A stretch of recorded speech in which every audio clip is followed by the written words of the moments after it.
Querida igreja, boa noite.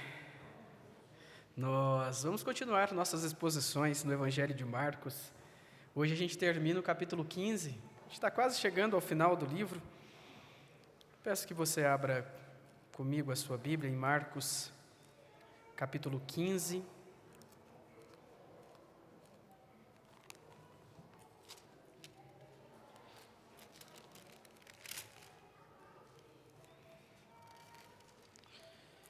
A partir do versículo 40.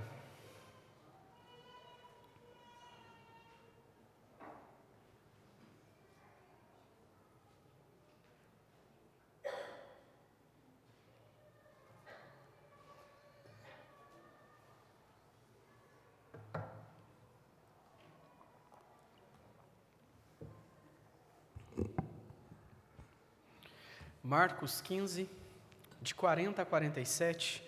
Escute com fé, com atenção. Essa é a palavra inspirada e poderosa do nosso Deus. Estavam também ali algumas mulheres, observando de longe, entre elas Maria Madalena, Maria, mãe de Tiago, o menor, e de José, e Salomé, as quais, quando Jesus estava na Galiléia, o acompanhavam e serviam. E além destas, muitas outras que haviam subido com ele para Jerusalém. Ao cair da tarde, por ser o dia da preparação, isto é, a véspera do sábado, vindo José de Arimateia, ilustre membro do Sinédrio, que também esperava o reino de Deus, dirigiu-se resolutamente a Pilatos e pediu o corpo de Jesus. Mas Pilatos admirou-se de que ele já tivesse morrido, e tendo chamado o centurião, perguntou-lhe se havia muito que morrera. Após certificar-se pela informação do comandante, cedeu o corpo a José. Este, baixando o corpo da cruz, envolveu-o em um lençol que comprara e o depositou em um túmulo que tinha sido aberto numa rocha, e rolou uma pedra para a entrada do túmulo.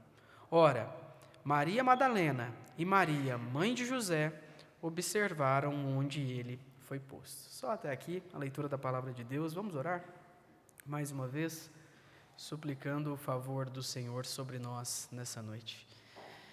Pai, nós estamos diante da Tua palavra, sedentos para que ela fale ao nosso coração e nos transforme. Nós queremos ser admoestados e consolados nessa noite, Pai.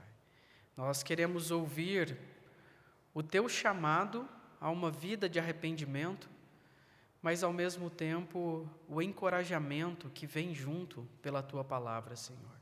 E é isso que nós te pedimos, que o Senhor nos abençoe nesse exercício agora, falando ao nosso coração por intermédio do Teu Santo Espírito, e que Ele mesmo, Pai, abra o nosso entendimento, derrube as barreiras existentes no nosso coração, nos transformando para a honra e glória do Teu santo e poderoso nome, Senhor.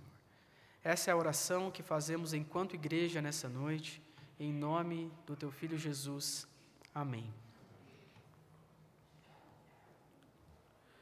O que você faz quando as coisas ficam realmente difíceis? Eu sei, é verdade que as pessoas têm maneiras diferentes de reagir às decepções, às crises da vida. Mas existe algo que acaba sendo bastante comum ao ser humano caído em momentos de dor e sofrimento, que é o seguinte: quando as crises vêm, a tendência natural de um coração pecaminoso como o meu, como o seu, não é lidar com elas, mas sim fugir delas, evitar o sofrimento ou, de alguma maneira, anestesiar a dor. Tem sido assim desde o Éden, você se lembra? Quando Adão caiu, Deus chama ele na viração do dia e ele se esconde, ele tenta evitar o próprio Deus. E assim é conosco, a gente evita a todo custo o sofrimento. Quer ver? Quando as coisas ficam realmente difíceis no seu casamento, você é tentado a acreditar que a pornografia, que o adultério ou até mesmo o divórcio é uma forma eficaz de acabar com o seu sofrimento. Quando as coisas ficam difíceis no seu trabalho, estresse, cobrança excessiva, pressão por metas, expectativas irreais, você é tentado a crer que uma boa dose de álcool no final do dia vai oferecer para você o alívio e o descanso que você tanto precisa. Quando a sua vida não está exatamente do jeito que você planejou e você se vê hoje perdida e confusa depois de tantos anos, você é tentada a acreditar que uma tarde no shopping com compras irresponsáveis no cartão de crédito vão fornecer para você alegria para a frustração que está constante no seu coração. Qual é o meu ponto aqui para você? Todos nós temos a tendência natural de evitar o sofrimento ou de tentar anestesiar as nossas dores. Mas você sabe qual é o problema disso? Você sabe qual é o problema dessa inclinação natural do nosso coração? O problema é que quando a gente evita vivenciar o sofrimento, a dor, a gente acaba evitando também vivenciar a cura para essa dor. Fugir de um problema é também fugir de encontrar a solução para ele. Em outras palavras, quando a gente foge das nossas crises, a gente perde a oportunidade de ver Deus atuando poderosamente, mesmo em meio a essas crises. E por que eu estou dizendo tudo isso a você? Porque é exatamente isso que tem acontecido com os discípulos de Jesus. Lembra? Jesus havia avisado várias vezes para os seus discípulos, enquanto eles subiam para Jerusalém, que lá em Jerusalém ele seria preso, rejeitado, traído, passaria por sofrimento, por dor e por fim seria morto, mas que ele ressuscitaria. E você se lembra que os discípulos responderam várias vezes para Jesus a mesma coisa: Senhor, nós estamos contigo, nós vamos com o Senhor até a morte. Nós não te abandonaremos, nós jamais fugiremos, nós estamos aqui com o Senhor e nós vamos juntos. Só que a gente tem visto, nas últimas exposições, que todos eles fracassaram. Não sobrou um sequer. Todos fugiram, todos abandonaram Jesus. Na hora da crise, ninguém sustentou a promessa que tinha feito. E com isso, queridos, eles deixaram de experimentar da graça de Deus naquele momento da pior dor do mundo, quando o Filho de Deus foi assassinado por seres humanos depravados. Mas eu queria destacar para você aquilo que Marcos destaca nesse texto, que é o ponto de Marcos aqui, nessa noite, nesse texto que a gente está lendo. Nem todas as pessoas agiram como os discípulos de Jesus. Algumas pessoas corajosas e fiéis permaneceram com Jesus o tempo todo, inclusive na morte vergonhosa de Jesus Cristo numa cruz romana. E é por isso que essas pessoas vão experimentar da graça de Deus mesmo em meio às piores dores que elas estão sentindo. E esse é o resumo, daquilo que a gente vai falar um pouquinho nessa noite. Quem não foge das crises vê Deus cumprir os seus decretos e se torna uma testemunha do poder de Deus. Em outras palavras, queridos, quando você decide não fugir, mas enfrentar a sua dor, você experimenta da graça de Deus em meio a essa dor e você se torna uma testemunha do poder de Deus. Aqui a gente tem Marcos dividindo o texto em duas partes. Primeiro ele mostra o exemplo das mulheres, algumas mulheres que acompanhavam Jesus, e depois ele coloca o exemplo de um homem chamado José de Arimateia. A gente vai ver rapidamente essas duas partes. Primeiro as mulheres, isso está aí no versículo 40 e 41 e depois no versículo 47. No versículo 40 diz assim: estavam também ali algumas mulheres, observando de longe, entre elas Maria Madalena, Maria, mãe de Tiago, o menor, e de José, e Salomé. as quais, quando Jesus estava na Galiléia, o acompanhavam e serviam, e além destas, muitas outras que haviam subido com ele para Jerusalém.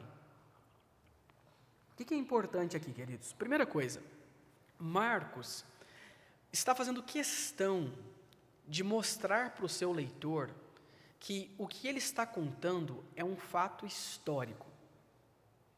Não é história da carochinha. Não é algo que foi inventado. Não é uma historinha manipulada para enganar algumas pessoas que querem acreditar em alguma coisa. Não. Sabe por que a gente sabe disso? Porque ele está dando nome. Ele está contando para a gente quem eram as testemunhas que estavam lá. E ele faz questão de registrar o nome de cada uma dessas mulheres e falar que existia tantas outras lá também. E eu queria que você reparasse aqui nas pessoas, nas mulheres que estavam ali. Em primeiro lugar, ele fala na Maria Madalena. Você se lembra, ela é citada em todos os evangelhos. Jesus expulsou 7 demônios dela, libertou essa mulher, isso está lá em Lucas capítulo 8. E ela foi uma das mais dedicadas seguidoras de Jesus, acompanhando ele desde a Galileia até a cruz e depois ao túmulo também. Teologicamente, queridos, Maria Madalena é muito importante. Por quê? Porque ela é a primeira testemunha da ressurreição. Ela foi a primeira a ver Jesus, a testemunhar, a ouvir que Jesus não estava mais morto, mas que ele havia ressurgido dos mortos. Aí depois Marcos fala também sobre Maria, aí ele fala mãe de Tiago menor e de José. Aqui existe uma certa dúvida, se é uma mãe de um dos discípulos, que tem um discípulo que Marcos cita lá no capítulo 3, que ele chama de Tiago o menor, se é dela que Marcos está falando, ou se é da Maria, mãe de Jesus, provavelmente fazendo uma referência aos nomes dos irmãos de Jesus. A gente não sabe ao certo, mas a primeira opção é mais provável, Maria, mãe do Tiago, o discípulo que é chamado o menor. E por fim, Salomé. Às vezes a gente não para fazer um estudo aqui dos nomes, das mulheres da Bíblia, nem dos homens, de fato, mas Salomé era esposa de Zebedeu, e você sabe que Zebedeu era pai de Tiago e de João, discípulos de Jesus. Sim, ela estava lá. Em outras ocasiões, ela aparece conversando com Jesus. Tem uma certa ocasião que ela até pede para Jesus, olha, Senhor, quando o Senhor entrar no reino, quando o Senhor tomar o poder, põe os meus filhos um de cada lado, que Tiago fique à direita e João à esquerda, e coisas do tipo. Mas o fato é que agora, quando todos abandonaram Jesus, ela está lá. Agora, Marcos não fala somente os nomes das mulheres, ele fala também o que elas fizeram. Você reparou no versículo 41? As quais, quando Jesus estava na Galiléia, o acompanhavam e serviam. E aí ele diz, e além destas, muitas outras que haviam subido com ele para Jerusalém. O que ele está dizendo? Ele está dizendo que não eram somente essas 3 mulheres que estavam ali na crucificação de Jesus, tinha outras também, que subiram com Jesus para Jerusalém e estavam ali, inclusive no momento de morte de Jesus. Mas ele faz um destaque para essas mulheres, para essas 3 mulheres, e tem algo aqui que chama a atenção, que às vezes a gente vai ler no português e não vê a força do verbo, é que quando ele diz acompanhavam e serviam, ele está dizendo que essas mulheres fizeram isso o tempo todo. Em todos os momentos do ministério de Jesus, desde quando Jesus tinha iniciado o seu ministério na Galiléia ainda, essas mulheres largaram tudo para acompanhar, seguir Jesus e servir Jesus, que é justamente aquilo que Marcos chama de discipulado, não é? Seguir Jesus e servi-lo. Então, a primeira coisa é que Marcos está descrevendo um fato histórico, isso é importante, Elas estavam lá no dia em que Jesus foi crucificado. Mas eu acho que o mais importante aqui é um outro ponto que eu quero chamar a sua atenção. Marcos está mostrando o contraste entre essas mulheres que seguiam e serviam a Jesus e convenhamos, sobre as quais é falado muito pouco nos evangelhos. Ele está mostrando um contraste sobre essas mulheres e os discípulos que estavam em evidência o tempo todo. Qual é o ponto aqui? Na hora da crise, elas permaneceram fiéis. E é interessante isso, não é? Porque elas não fizeram promessas para Jesus. Elas não falaram para Jesus: olha, Senhor, nós iremos contigo até a morte.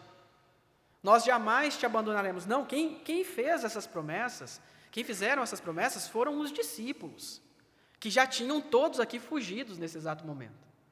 Mas elas não. Eu tenho a impressão, queridos, e aqui é uma percepção muito mais da minha experiência de vida do que falando teologicamente, mas eu tenho a impressão que as mulheres têm a tendência de encarar melhor a dor e o sofrimento do que os homens. Geralmente o que a gente vê é que os homens fogem ou buscam algum tipo de alívio quando a dor está intensa demais. Mas se é esse o ponto ou não, elas estão aqui, elas estão com Jesus no seu pior momento. Tem um detalhe importante no texto: elas estavam observando, versículo 40, elas estavam observando de longe. Alguém poderia falar assim: elas não estavam pertinho, mas estar de longe é melhor do que estar ausente, não é? Elas estão ali, elas estão enfrentando a dor, né, vendo o Senhor delas ser crucificado. E qual que é o resultado disso? Esse é o ponto importante aqui, tá? Isso está aí no versículo 47, que vai ser um dos assuntos das próximas pregações, mas eu queria destacar para vocês já. Diz assim: ora, Maria Madalena e Maria, mãe de José, observaram onde ele foi posto. Quem foi posto? Onde o corpo de Jesus, onde Jesus foi posto quando ele foi sepultado. Você viu a história sanduíche, a história que está no meio aqui, mostra a história de José de Arimateia, que ele pega Jesus, ele compra um túmulo, ele coloca Jesus. E porque essas mulheres não fugiram, porque elas estavam acompanhando Jesus o tempo todo, elas viram aonde Jesus foi sepultado. Agora, repare que coisa interessante. O versículo 42 conta para a gente o seguinte: ao cair da tarde, por ser o dia da preparação, isto é, a véspera do sábado, o que está acontecendo aqui? Quando chegava no período da noite, no final da tarde, o povo já começava a se preparar para a guarda do sábado. Só que não era um sábado qualquer, era um sábado de Páscoa. E elas tinham vários deveres para cumprir.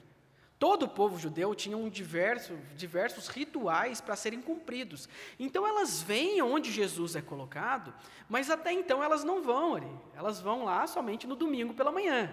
Mas elas viram exatamente onde Jesus havia sido colocado. E aí no domingo, quando elas fossem lá, um dia depois praticamente, elas teriam uma grande surpresa. Elas seriam portadoras da notícia da ressurreição de Jesus. Por quê? Porque elas não fugiram. Os discípulos, queridos, eu queria lembrar vocês disso, quando eles ouviram falar da ressurreição de Jesus, eles duvidaram. Alguns duvidaram muito a respeito disso. Alguns pediram, no caso de Tomé, pediu até para tocar Jesus, para ver se era verdadeiro. Mas elas não. Elas foram as primeiras a saberem que Jesus havia ressuscitado. E isso foi o prêmio da fidelidade. Elas foram as primeiras a experimentar a alegria de ver o seu Senhor ressuscitado, porque elas não fugiram de ver o seu Senhor crucificado. Por que eu estou dizendo isso tudo a você? Eu acho que tem algumas coisas que a gente pode aprender aqui com essas mulheres fiéis. E eu acho que esse é o propósito de Marcos aqui, porque o destaque dele está justamente na atitude delas. Primeira coisa, a fidelidade é provada na adversidade. Não tem como você provar que é fiel se você não está enfrentando nenhum tipo de problema que coloque a sua fidelidade à prova. Então é justamente na adversidade que a gente mostra o nosso compromisso com o Senhor, que a gente prova a nossa fidelidade ao Senhor. E as adversidades têm o propósito de, muitas vezes, expor o que está no nosso coração. O calor da crise do deserto traz à tona aquilo que está enraigado no fundo do nosso coração. Você se lembra quando o povo peregrinou pelo deserto? Em um determinado momento, Deus diz assim: eu permiti que vocês andassem pelo deserto por esse tempo todo para mostrar para vocês o que havia nos seus corações. Deus sabia exatamente o que no coração do povo era, mas o povo não sabia dos problemas que tinha no coração. E quando Deus permitiu a crise do deserto, começou a sair de lá de dentro murmuração, indignação com o Senhor, incredulidade. Tudo isso veio à tona por causa do calor da crise. E queridos, Deus faz isso com a gente também. Ele permite que alguns sofrimentos mostrem para a gente que a gente não é tão fiel quanto a gente pensa, que a gente não anda tão corretamente quanto a gente pensa, que nós temos mais problemas do que nós imaginamos, e só o calor do deserto para trazer isso à tona, que está lá no fundo do nosso coração. Uma segunda coisa que eu vejo aqui, que é importante para a gente, é que permanecer é mais importante do que compreender. O que eu estou querendo dizer para vocês? Jesus disse para os seus discípulos, para os 12, que ele seria morto, que ele sofreria, que ele seria traído e que depois ele ressuscitaria. As mulheres, as outras pessoas não tinham essa informação. E aqueles que tinham essa informação fugiram, mesmo sabendo do que Jesus havia dito. Mas repare, essas mulheres que não sabiam da ressurreição, elas não tinham ciência da ressurreição. Elas ficaram ali e elas viram isso, elas experimentaram. Por quê? Porque permanecer é mais importante do que entender tudo. O que eu estou querendo dizer para você? Que na nossa vida com Deus, tem muitas coisas que você não vai entender. Existem várias circunstâncias da sua história que Deus não vai explicar detalhadamente para você o porquê dele ter deixado você enfrentar aquilo. Mas o que ele pede e o que ele chama a gente a fazer é estar ali, em fidelidade a ele. Porque ele sempre tem o melhor para nós. Essas mulheres que não sabiam da ressurreição tiveram uma grande surpresa. E os discípulos que sabiam da ressurreição duvidaram quando as pessoas falaram a respeito da ressurreição. Uma outra coisa que a gente aprende, o nosso testemunho, queridos, é mais forte quando a gente não foge. Quando você evita a dor, o sofrimento, você evita experimentar da graça de Deus em meio a essa dor, e a consequência disso, você deixa de dar testemunho a respeito daquilo que Deus tem feito na sua vida. Foi exatamente isso que aconteceu no primeiro momento com os discípulos. O que eu estou querendo dizer aqui? Quando você tem crise, trabalho, relacionamento, família, finanças, permaneça fiel com o seu Salvador. Você não somente vai experimentar da graça dele em meio à dor, mas ele vai tornar você alguém que testemunha desse poder e dessa graça às outras pessoas. Uma outra pessoa que Marcos destaca aqui para a gente, além dessas mulheres, é um homem chamado José de Arimateia, que está aí do versículo 43 até o versículo 46.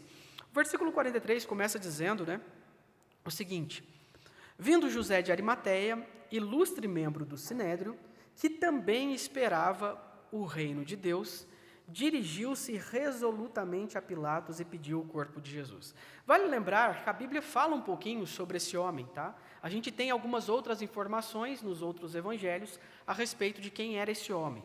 Então, o nome dele diz, quem ele era e de onde ele era. Arimateia era provavelmente a mesma cidade conhecida no Antigo Testamento como Ramá. Vocês já ouviram falar dessa cidade lá no livro de Samuel? e ele era provavelmente de lá. E ele era um homem importante, por quê? Porque ele fazia parte do Sinédrio. E você se lembra que o Sinédrio era o tribunal religioso dos judeus. Ele era composto pelos principais anciãos, pelos principais escribas, pelos principais sacerdotes, ou seja, as pessoas mais renomadas, os líderes religiosos mais renomados em Israel, faziam parte do Sinédrio, e José de Arimateia era um deles. E você se lembra que esse mesmo Sinédrio acabou de acusar Jesus perante Pilatos e pedir a morte de Jesus. Mas tem um detalhe importante aqui que Lucas conta para a gente, é que ele era um homem tão bom e tão justo, e ele tinha tanto essa expectativa de que Cristo era o Messias, que ele não concordou com a decisão de condenar Jesus. Ele foi talvez o que a gente sabe, talvez um dos poucos ali, a ir por outro caminho, para que Jesus não fosse condenado. Ele tinha essa esperança do reino de Deus, diz aí que ele aguardava, ele esperava o reino de Deus. Ele era um discípulo discreto, e João conta isso para a gente, né? Que ele era um discípulo de Jesus, mas em oculto, porque ele temia os judeus, ele seguia Jesus. Mas depois da morte de Jesus, a gente está vendo aqui, ele rompe o silêncio e toma uma atitude pública de coragem. Ele tem uma atitude ousada, ele pede para Jesus, aí está no final, para Jesus não, para Pilatos, está aí no final do versículo 43, ele resolutamente pede o corpo de Jesus. O que é importante a gente se lembrar aqui? Ele cumpre uma profecia dada por Isaías. Lá em Isaías capítulo 53, versículo 9, o profeta, mais ou menos 700 anos antes do Redentor vir ao mundo, ele diz assim: mas com o rico esteve na sua morte. Isso é uma profecia que está se cumprindo na pessoa de José de Arimateia, um homem rico, poderoso, que vai sepultar Jesus. O versículo 44 conta para a gente que Pilatos fica admirado de Jesus ter morrido tão rápido, né? Então você sabe, você já ouviu a história, Jesus foi crucificado na hora terceira, que era mais ou menos 9 horas da manhã, e ele morreu por volta da hora nona, que era mais ou menos 3 horas da tarde. Ou seja, ele permaneceu mais ou menos 6 horas crucificado na cruz, das 9 da manhã às 3 da tarde. Só que qual que é o detalhe? Alguém que morria crucificado não morria em 6 horas. Essa morte era a pior morte praticada no mundo antigo, porque ela era uma morte que provocava agonia nas pessoas. Os prisioneiros ficavam pendurados ali 2, 3, 4 dias até eles morrerem. Só que Jesus morre rápido, em 6 horas isso acontece. E aí é por isso que Marcos conta para a gente que Pilatos se surpreende, versículo 44. Mas Pilatos admirou-se de que ele já tivesse morrido. E aí Pilatos, desconfiando da palavra de José de Arimateia, chama o responsável, que a gente já viu, pela crucificação, que era o centurião romano que estava ali naquele dia, e pergunta se havia muito que ele morrera. 45, após certificar-se pela informação do comandante, cedeu o corpo a José. O que é a atitude ousada de José de Arimateia aqui? Tá? Além dele se expor publicamente, porque o que ele está fazendo é expor a sua fama, a sua honra publicamente, inclusive correndo o risco de ter alguma indisposição, até mesmo com o governante Pilatos da época, e sobretudo com os seus compatriotas judeus, ele está se expondo. O mais ousado aqui não é isso, queridos. O mais ousado aqui é o que uma lei do Antigo Testamento diz, e eu queria lembrar você disso. Números 19, de 11 a 13, diz assim: aquele que tocar em algum morto será imundo por 7 dias. Eu não sei se você se lembra, mas existia uma regra para a purificação das pessoas que tocavam no cadáver. Eles precisariam passar por um processo rigoroso de purificação, e enquanto isso não acontecesse, eles ficavam excluídos da adoração. Lembram-se disso? É por isso que os leprosos é um grupo de pessoas tão isolada dentro do Novo Testamento, porque eles estão sempre impuros. Eles não têm vida social, eles não têm vida religiosa. E é agora o caso de José de Arimateia, um dia antes da festa mais importante do calendário religioso em Israel, a festa da Páscoa. Sabe o que isso significa? O que ele fez? Ele se tornaria cerimonialmente impuro ao tocar no corpo de Jesus, porque ele não conseguiria cumprir todo o processo de purificação para a festa que aconteceria logo no outro dia. E a pergunta que eu quero caminhar para o final com vocês é a seguinte: por quê? Por que José de Arimateia decidiu se tornar impuro cerimonialmente, ficar separado da adoração na festa mais importante? Ele era um membro do Sinédrio, eu já disse para você, e isso significa que ele era zeloso para com a lei de Deus. Aliás, era provável que ele conhecesse toda a lei de Deus de cor, como os membros do Sinédrio conheciam. Mesmo assim, no momento decisivo, ele escolheu honrar a Cristo acima dos regulamentos cerimoniais da religião judaica. Sabe o que está acontecendo aqui, queridos? Aqui está acontecendo uma mudança profunda no coração de José de Arimateia. Ele viu quem Jesus era. Pelo poder do Espírito Santo, ele viu quem Jesus era.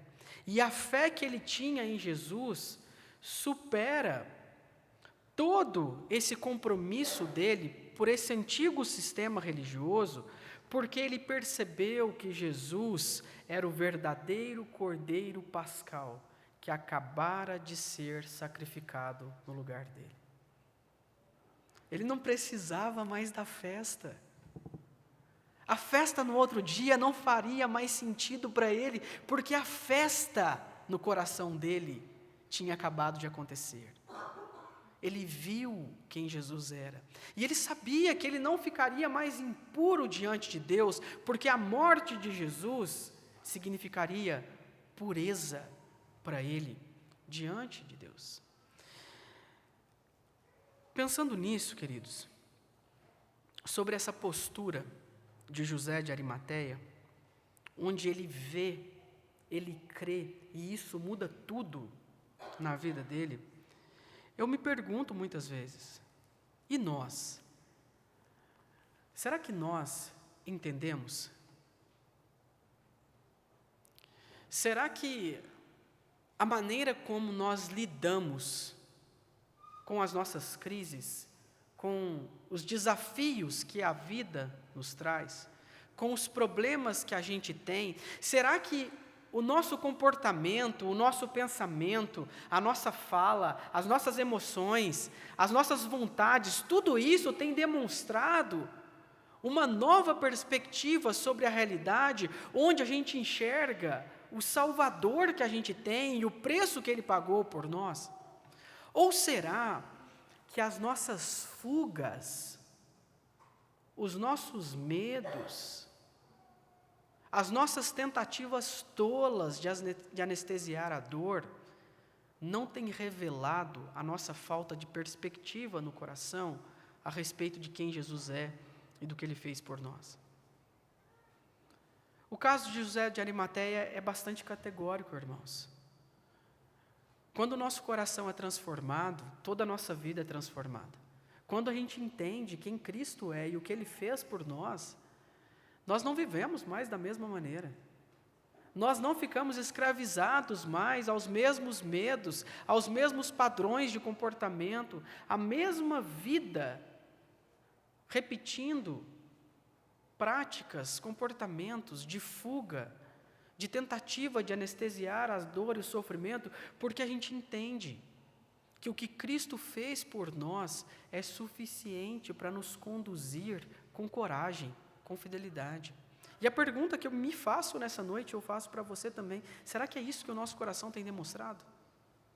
Será que quando a gente olha para essas mulheres, a gente vê fidelidade, Será que quando a gente olha para esse homem e a gente vê coragem, será que fidelidade e coragem é o resumo das nossas práticas, do nosso comportamento, da nossa vida de modo geral? Porque é isso que acontece quando a gente se aproxima de Jesus. Fidelidade e coragem. Queridos, que essas sejam as marcas do nosso coração. Sim, é verdade, a história não acaba aqui. Os discípulos vão passar ainda por algumas dificuldades e uns desafios, eles precisam disso, mas eles vão entender também. E eu queria terminar dizendo isso. Talvez hoje, as principais marcas do seu coração não sejam nem coragem, nem fidelidade. Pelo contrário, sejam covardia, muitas vezes, seja falta de compromisso. Mas nós temos um Salvador que não se esquece de nós. E certamente Ele há de trabalhar no nosso coração, como Ele fez no coração dos discípulos, nos fazendo pessoas mais corajosas, mais fiéis para a glória dEle. Nós vamos cantar agora, em resposta à mensagem,